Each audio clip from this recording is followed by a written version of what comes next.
Hi BookTube, welcome to Jackie's Literary Corner. I am Jackie and I'm going to try to upload a video showing you guys my potential TBR. Once again, I'm being overly ambitious and I don't know why, I'm very indecisive. So I'm going to first show you what I'm currently reading, which I will take into July, and then I'll show you the other books I would like to try to read in July and finish, hopefully. But I probably won't even finish half of these. I mean, maybe I will, who knows. So first, I am still currently reading these two. I'm currently reading Middlemarch by George Eliot. I am almost done. It's about the same number. This edition is about the same number of pages my edition of Bleak House is. But it's basically about this town of Middlemarch in England. In the various different residents, one of the most famous characters is Dorothea, and she is basically the George Eliot's version of Elizabeth Bennet. But only thing is, she's a little more opinionated and more willing to make decisions for herself.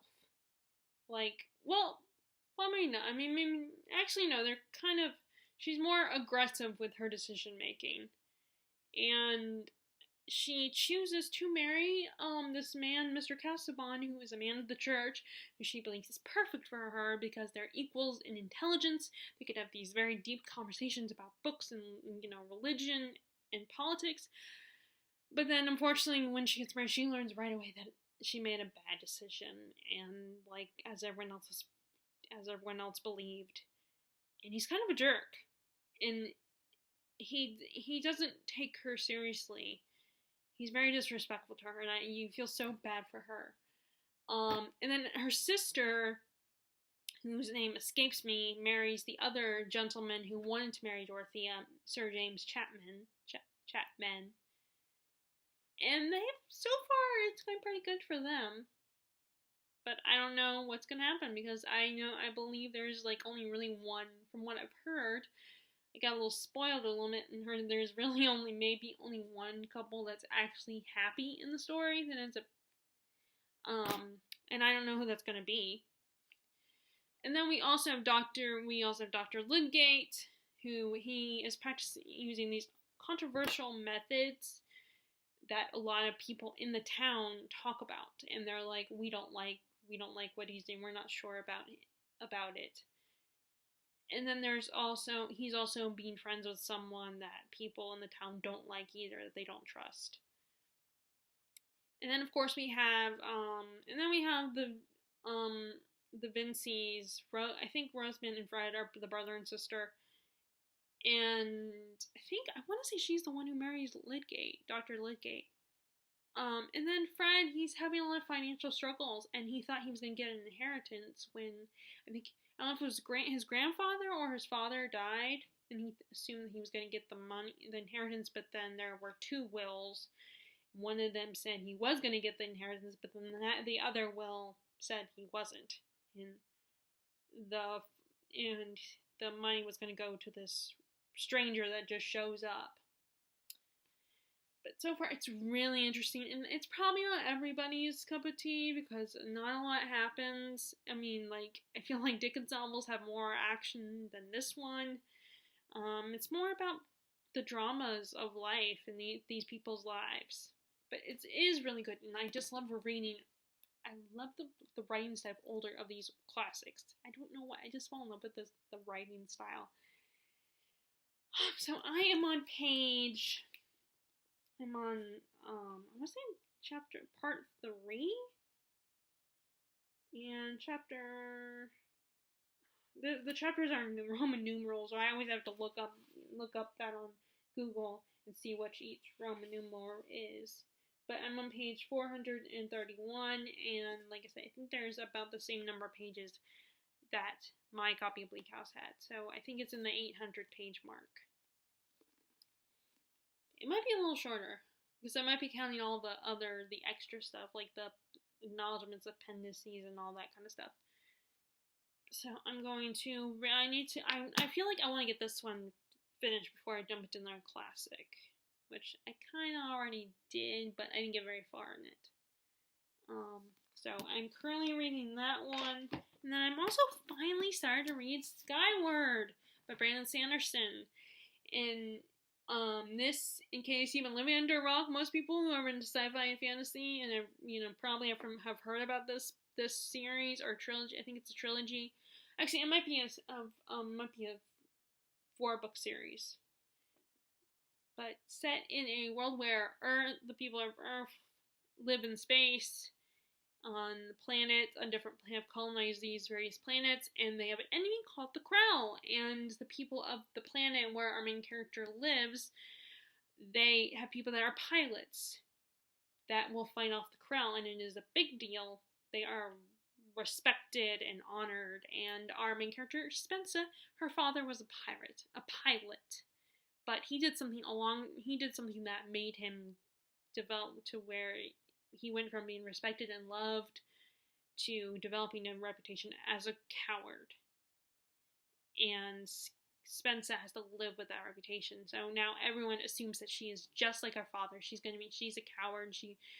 She has developed the reputation too as the daughter of a coward. And she wants more than anything to be a pilot like her father.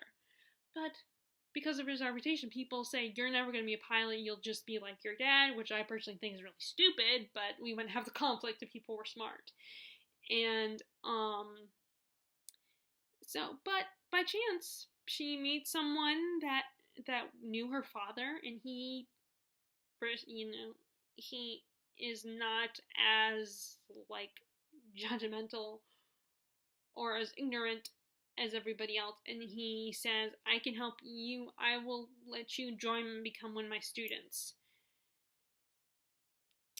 And it's all about Spencer learning to truly being part of this, learning to be a pilot, and there are times when they actually have to fight in this ongoing war between them and the Krell.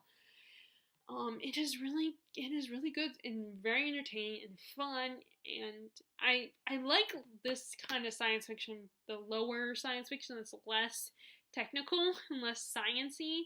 I tried to read the Expanse series, I tried to read the first book, and I just couldn't get into it. I was feeling very, I hate to say it, but bored. It was hard for me to follow along with the science and stuff. And maybe it didn't help that it was kind of a film noir style story.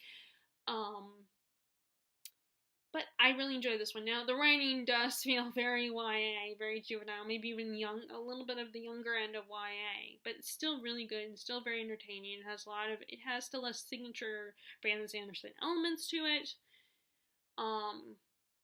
And I think Spence is a really interesting, really relatable main character. Now, I'm not as angry as she is, but I can't blame her for being angry and being hot-tempered and having trust issues, especially with the way people treat her, to me, it's very unfair and stupid how they treat her, all because of the mistakes.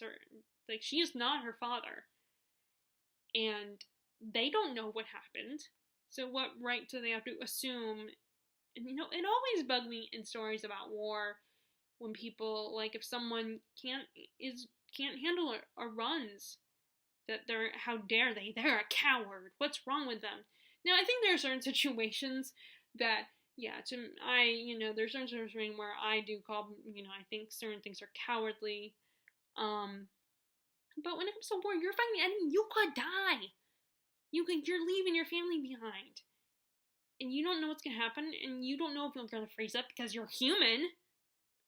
And it's admirable and great and very amazing if you can do this, if you can be a warrior and you can fight back and you're brave enough and confident enough, but if you think that people are not going to get scared and want to run, and maybe some of them will, then you're clearly not human then. Something's wrong with you if you think that humans never get scared, that humans never get tempted to run. You can die. In war, sometimes your only option is either you stay and die, or you run, and it's understandable. I don't think we should judge people just because they are in this war situation. You know, if you can, that's great. That's admirable and amazing. But don't judge people if they can't, if they aren't, they can't do it. You know, that's one of I hate those complex in stories when someone is considered a coward. That's why I was apprehensive first to read this book, but I'm enjoying it so far. It's really fun. And I like, and of course, like a lot of us, I do like the whole learning school type setting because it has pilot school. I mean, it's not like the magicians where you see them take their classes and stuff, like all their classes, they're only really taking the one class. But it's still kind of got the same idea, although unfortunately, a lot of experiences that students have, like going to a cafeteria and sharing a dorm room, Spencer does not get to experience because, yeah, the woman who runs the show is like, okay, fine, I can let this guy be your teacher and you can join the class, but you can't do all the other stuff, which, again, is so stupid, but I hope she proves this woman wrong, these people wrong, though. Okay, so those are the books I'm currently focusing on. So all the books I'm thinking about reading. This one. First of all, I kind of am trying to do a bit of a, I feel like for summer, I kind of wanted to do some, like, ocean water type theme. Not the pool, but, like, the actual sailing the seas and stuff like that. And so I originally was going to read, Treasure Island this summer, but I decided to not wait, and I picked up Treasure Island. Oh wait, scratch that. Sorry, I didn't mean Treasure Island. I meant 20,000 Leagues Under the Sea. I was going to read that during the summer, but I couldn't wait, and I decided to pick it up back in April, so I read that. That was okay. You know, it's a bit of a letdown, you know. I do still want to watch the movie. I have not picked it up, but I'm assuming it's on Disney Plus because it was made by Disney, so yeah, movie adaptations. But I did read Treasure Island, so which I enjoyed. And then my next book I plan to read this summer that is kind of ocean themed is The Odyssey, which, again, I've said this before. I did not think about when I first picked this up from the library originally, because I bought this obviously because my library would not have a book like this. But I got it from the library originally, but then I realized, considering the size, and I still haven't picked it up. Like, it's not that hard to read, but, or at least this translation is not. I don't know about others, but it's still, like, it's still a bit chunky, and, you know, it's, like, a little, and it's older, so the writing is a little different, and it's a little not as fast-paced as a lot of today's fantasy and sci-fi.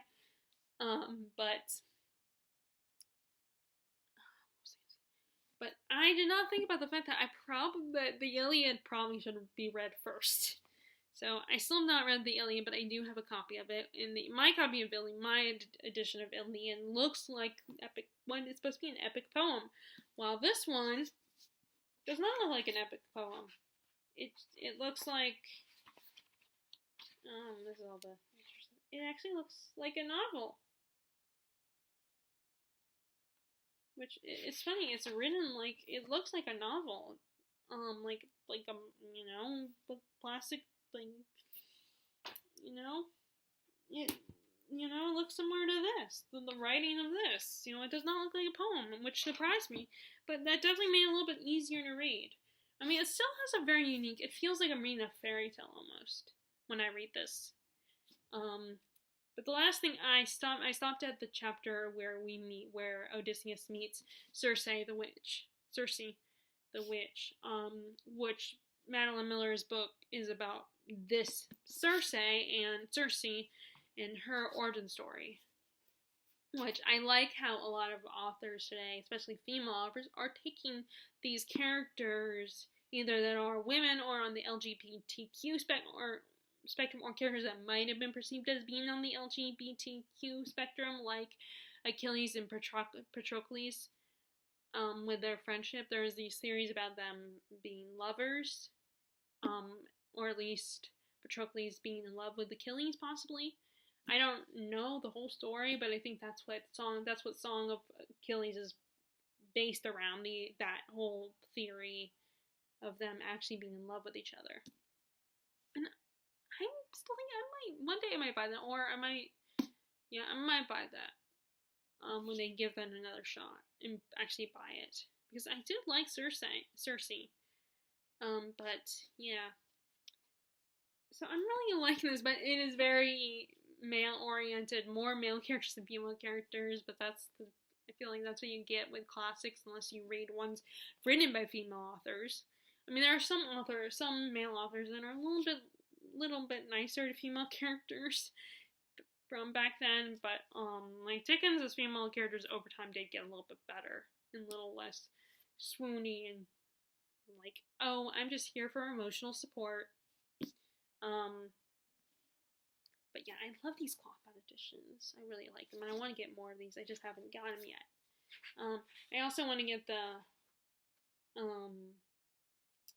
I want to try to get a couple. I want to get, because my copy of the English Penguin Library editions, I want to get some of the more of those too. I did have one, but then I ended after I read that particular book, I had that edition, and I did not like as much.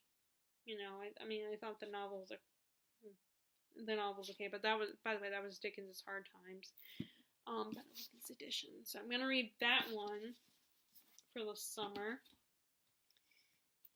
And then the rest of these, and then let's see. Okay, so first, this is one that kind of like I decided was kind of an add-on book. I had borrowed some book when I hadn't been to my sister's in a long time because of, COVID was going on, so it wasn't, obviously it's not good for us to travel to my sister's. And she has a small little library, with books that she, the, like, nonfiction books for her and her husband, my brother-in-law. And then there's also a few books that they loved, or books that they think the kids might read one day when they're in school, like middle school, high school age. Like she has the most famous Mark Twain novels, Tom Sawyer and Huck Finn.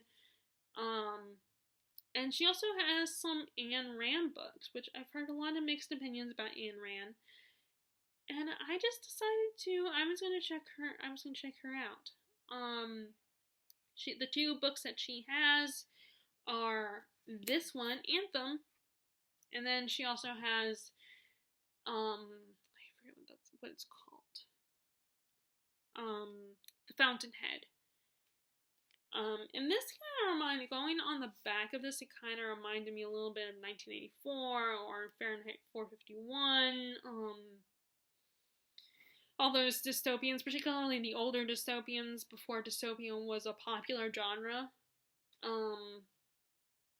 where he lives in a world in this dark future. Oh, and also Brave New World is another one, in The Giver, a world where, that everything is kind of controlled, and he rebels, and, he's committed the unpardonable. He had stood forth for the mindless human herd. Which is, I find it so, kind of so scary to think about the idea that, what if we become this? What if this is our future? We become, like, our world becomes controlled and drugged, and it's all about pleasant things, and the easy and uncomplicated, and things that you don't get emotional, you don't question, and that kind of future where everything is, like I said, is controlled, and what's the easy thing to do, and how, we become mindless zombies who just do, because it's easy, because it's comfortable. Like, we don't challenge things anymore. Which, another good book that was written more recently, a few years ago, that I think is really scary, that's kind of dystopian, is The Circle by David Eggers, where everything is they have this network on the internet that's basically like Facebook combined with Google and Instagram and Tumblr and YouTube, and all those sites roll into one big thing where everyone's uses this thing called The Circle, and it's all about liking when people make, and if you don't like something, or if you do like something, it means this big deal, or people follow each other around with cameras, everyone video vlogs their lives, which is what we do now. I mean, I'm doing this, and it took it too far, and all about how doing this shows how vain our society really can be. It was really scary. It's a really definitely a very intimidating, kind of scary book. I'm curious what other people. I need to look at Goodreads because I don't remember what people said about that book. But anyway, so yeah, like I said, I've heard mixed opinions about Ayn Rand, but I try not to make this, I always feel like I make the mistake of going on Goodreads before I even pick up the book and then dismiss it right away. Or like looking at reviews on BookTube or something, and looking at reviews on Goodreads, and then I never bother even trying it myself. And I get to the point where I feel like I don't have time to do that. I don't have time to pick up. I have so many other books to read, so I don't want to make that mistake again. I want to read this along with The Fountainhead. But I'm gonna start with this one, which this is really cool because it's the Centennial Edition, so it also has like the Ayn Rand's notes and her original manuscript and stuff like that in this book, which I think is really cool. And that seriously was an accident. Like I don't even think my sister and brother all knew that they had that special edition, or maybe they did it one time. But next, okay, I've been keep saying I'm gonna read this along with several other books, like Ken Follett's books. I've been meaning to pick them up because I have 2 of his main series. And I still never pick it up, because it's very dense and chunky. So this is one of those books I've been meaning to, and that's The Great Hunt. And I just particularly want to read this, like, I need to read this, because the series is coming soon on, I don't know what streaming network, Amazon maybe? But it's coming, and I want to at least read one other book from that series, ideally more than one other book, ideally 2 or 3 books from that series before the show happens. But I don't know if that will happen. But I'll just be happy if I get this one done. Like The Witcher is a little bit easier because the books aren't as long, they're not as chunky. But this is the sequel to the Eye of the World from the Wheel of Time series. In case you haven't figured that out, it's very old fantasy, It feels very old, but like the kind of fantasy where it still feels a little dated, but it's showing the changes that are happening in fantasy. I feel like that's the impression I'm getting. And this is a series that Brandon Sanderson finished, because sadly Robert Jordan passed away before he could finish it. And I have been warned already that in the middle of the series it does get a little boring and people get impatient with it. But I don't want to be someone that gives up right away. I don't want to give up on it. And I still got a way to go before I get to that point. So, considering how big each book is, and they just keep getting bigger and bigger. And actually another series that I'm worried that I want to make sure I get to the next book right away is Malazan, Book of the Fallen. I did start, like with this one, I did start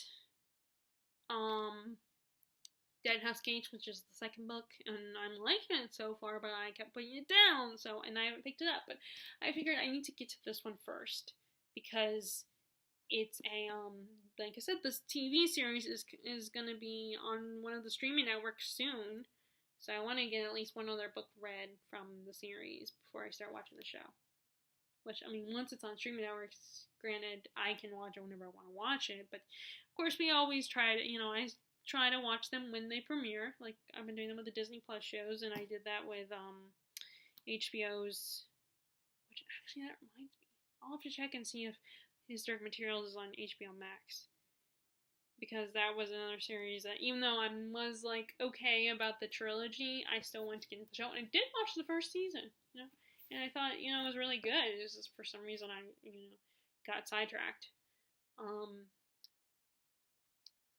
But anyway, I don't know, the last several years, I don't know what's happened to me, but not as good at keeping up with the new shows. Like, I get sidetracked. I mean, it does help, like, Disney Plus. Marvel shows are 30 minutes long. Each episode is 30 minutes long. I have no problem with it. I know a lot of people don't like that because not as much of the show. But I'm cool with it because it's easier for me to, because I know, it's only 30 minutes long and then I can do what I want, Well, most shows are normally an hour long. But anyway, I need to get to this one soon. And the thing is, I've been slowly building it up. I've been slowly building the series on my shelves. Like, I have up to, I think, Lord of Chaos. But I also have, some of the other books, like Ninth of Dreams. I almost, during one of my visits to, Black Castle Books, I remember I saw one of the books from a series and it was actually signed, and I feel guilty that I didn't buy it, but it was hard for me to choose. And sometimes I'm in the mood to buy certain kinds of books, But anyway, so yeah, I need to get to that. I'm gonna try to get to that this month. Read at least a little bit more of it. Okay, and then here I got 3 more books that I'm thinking about getting to this month. So next is one that I got over Christmas, and I've been meaning to get to. And I wanted to pick it up now. It's because I got it for last Christmas, and I wanted to finally get to it. I didn't want to wait years before I finally picked it up. I mean, it's not that long. And then it's Howard's End by Ian Forster. And now I've seen previews for the movie, but I've never actually watched it. But there was a movie adaptation starring Emma Thompson and Anthony Hopkins. But this, from what I know so far, without reading the back, you have these 2 families who are very different from each other, and one family consists of 2 sisters. You have the 2 sisters and then 2 brothers. I'm guessing there's going to be romance between the sisters and the brothers. They're separate families, though. It's not incest. They're separate families. And I think I want to say that Emma, and it's just like, drama and stuff. And it's not that long. And this was a 1910.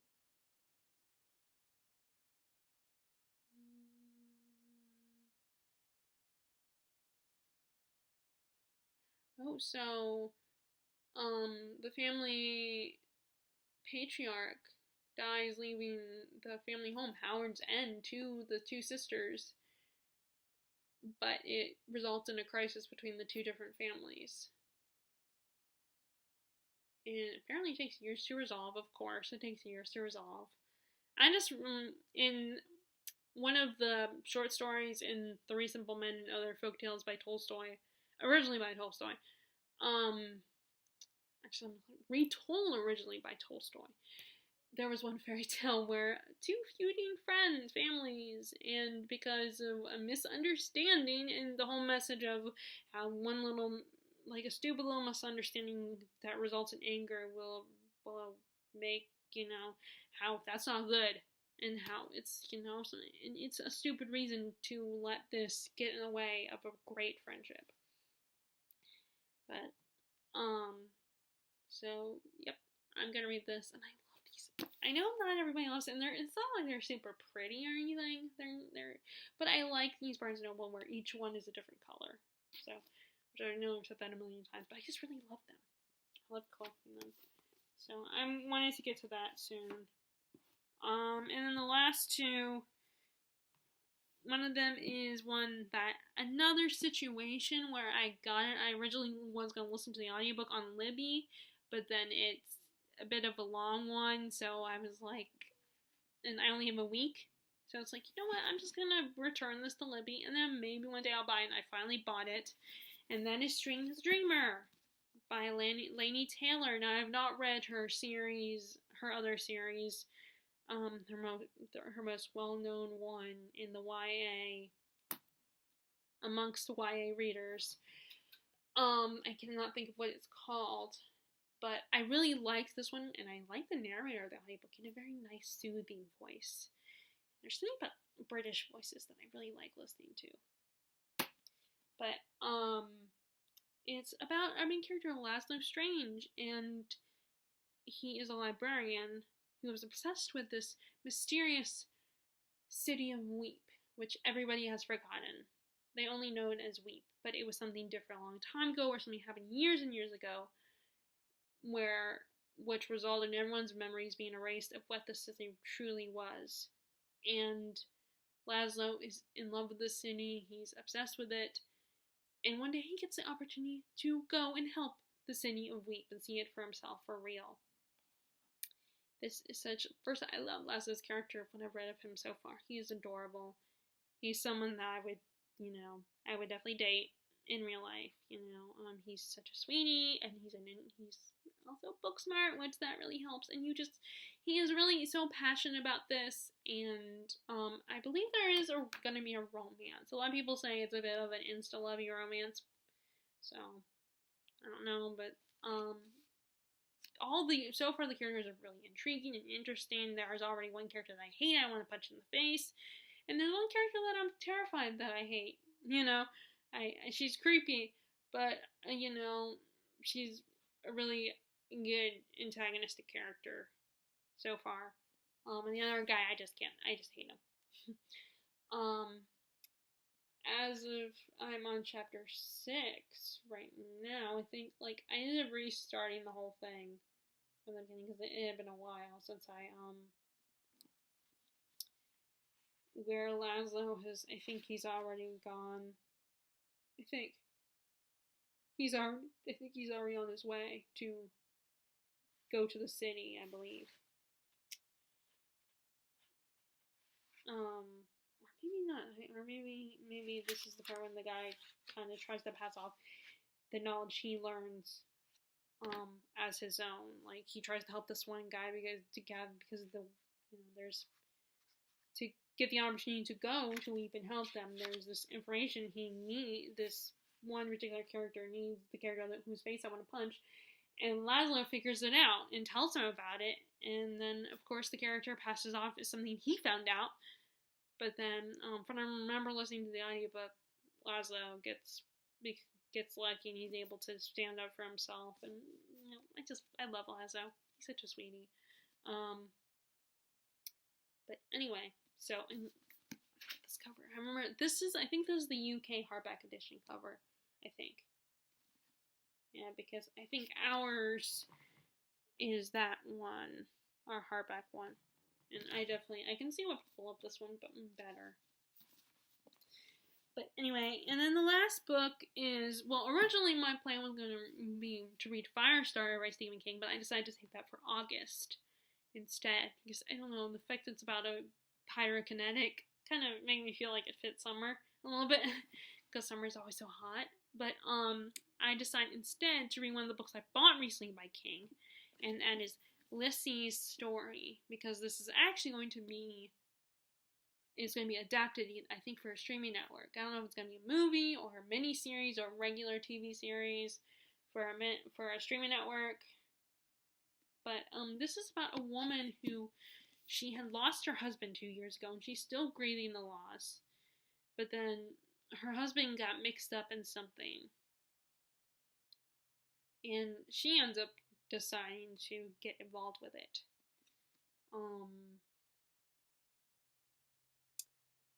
Her husband went to a place that both scared him and healed him at the same time, and it could destroy him and eat him alive, or he could use it to help him